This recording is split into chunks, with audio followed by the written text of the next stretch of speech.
Այսօր Գյումրիում երկրաշարժի այսպես տարելիցն է, երկրաշարժի օրն է, ինչպես կմեկնաբանեք այս ամենը։ Տեսեք, ոչ միայն Սուրբ Ամենափրկիչում, այլ շատ վայրում կոնե Շիրակի թեմի բոլոր եկեղեցիներում եւ վանքերում, որտեղ որ մենք ունենք հոգեվոր հովիվներ, ովքեր որ պատարակ են մատուցում ամեն Կիրակի, բոլոր եկեղեցիներում Սուրբ եւ անմահ պատարակ է ընտանում եւ բոլոր պատարակների ժամանակ միանշանակ ըստ կանոնի հնչում է մեր վեհապար հայրապետի Գարեգին II կաթողիկոսի եւ մեր Շիրակի թեմի առաջնորդ Միքայել arczepiskopos Աջապահյանի անունը։ Իսկ ինչ վերաբերվում է Սուրբ Աստվածածին 7 եկեղեցում, հստակ մեր հոգեվոր հայրերը դիրքորոշումը տվել են, գնահատականը տվել են, ես էլ կրկնում եմ, երեկվանից ես ցավոք սրտի ականատես եմ եղել այդ ծանր իրավիճակին, որ Սուրբ Աստվածածին մեր առաջնորդանիստ եկեղեցին բռնազավթվեց վարչապետի աթոռը զբաղեցնողի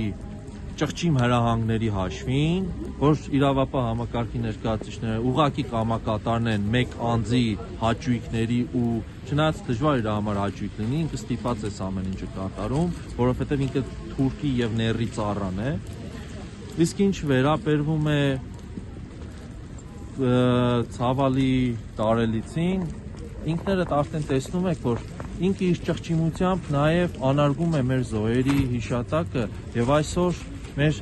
խոնարհման հիշատակության օրը կներեք բարիս համար, բայց դարձել է երկրորդական թեմա, որովհետեւ առաջինը ըստ իր թելադրած օրակարգի ինքն է ուզում հայտնվել օրակարգում եւ մենք ստորադասել ենք մեր զոհերի, իհարկե ոչ մենք, այլ իրենք ստորադասել են մեր զոհերի մեր հարազատների կորուստը, մեր վիշտը ու չեն կարողանում կենտրոնանալ մեր վշտի վրա, այլ մեր վշտի վրա եւս մեկ վիշտ են ավելացնում։ Վարչապետը չի հրաժարվում կաթողիկոսին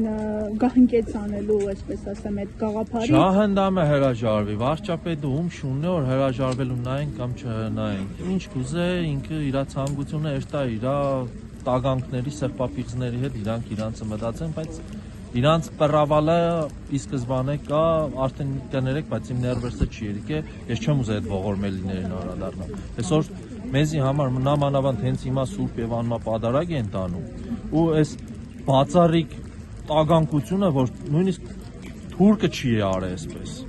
Բազմաթիվ հայտարարությունների արձանագրությունների մեջ տեսել եք, որ թուրքերը երբ որ նաեւ գրավել են, իրենք չեն պղծել ամեն ինչ, ու պղծում է հայի տականքը։